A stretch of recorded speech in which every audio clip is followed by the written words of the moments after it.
Hello, this is Brian J signing on, and I'm here to talk about the Heather Hardy versus Anna Julaton fight. And the fight kind of went how I expected, except it was a really terrible fight. It was a snooze fest. It was a horrible, boring, uh, relatively one-sided fight. I mean, Anna's takedown offense was terrible. Her wrestling was terrible. Her jiu-jitsu sucked.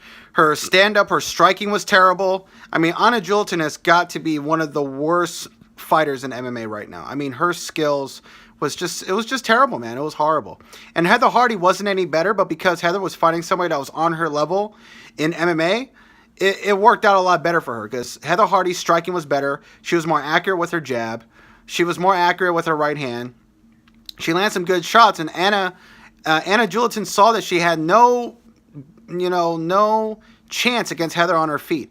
So she had no chance standing up and trying to strike with her. She couldn't do anything against Heather on the feet.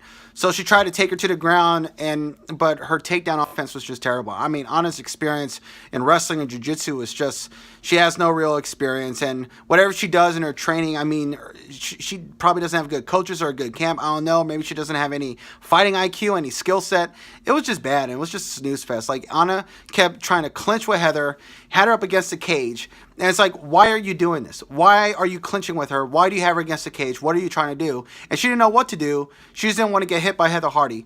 And so, but Heather, to my surprise, actually had some grappling. Even though it was terrible, it was something. You could tell that Heather Hardy was training something and doing something in the gym, and with training in jiu-jitsu, training doing something.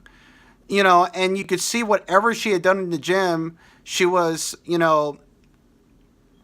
using it in the octagon. She was trying. Even though it wasn't good, she was at least trying. And she landed more strikes. When she managed to switch it on Anna and get her back and get top position, Heather was landing way more strikes. She clearly won the first 2 rounds because when Anna had top position, she wasn't doing any damage. She wasn't landing any strikes. It's like she didn't know what she was doing. She had no idea what she was doing.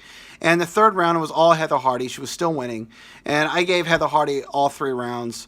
It was not a good fight. It was very disappointing. I was expecting a more exciting fight, a more entertaining fight, a fight to be a little bit more dramatic, more engaging. But it was just a snooze fest. You had 2 boxers in the octagon that did not know what they were doing.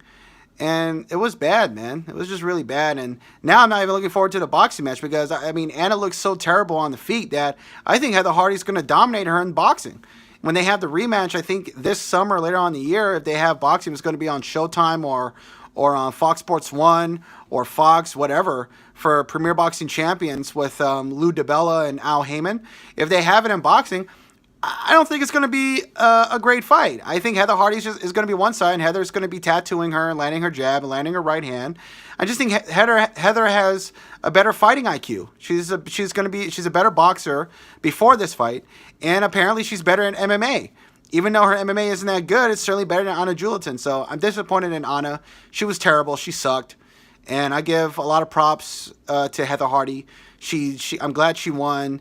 And she surprised me with some of her grappling and some of her takedown offense, even though it wasn't good. It was something that's a part of her arsenal now that she could use in Bellator and MMA. But, I mean, Heather Hardy, she doesn't have a chance against somebody like Emily Ducote or Limale McFarlane or Ortega. Like, she has no chance against those women in Bellator at 125. But, congratulations to Heather Hardy. She won the fight. And this is Brian J signing off for now.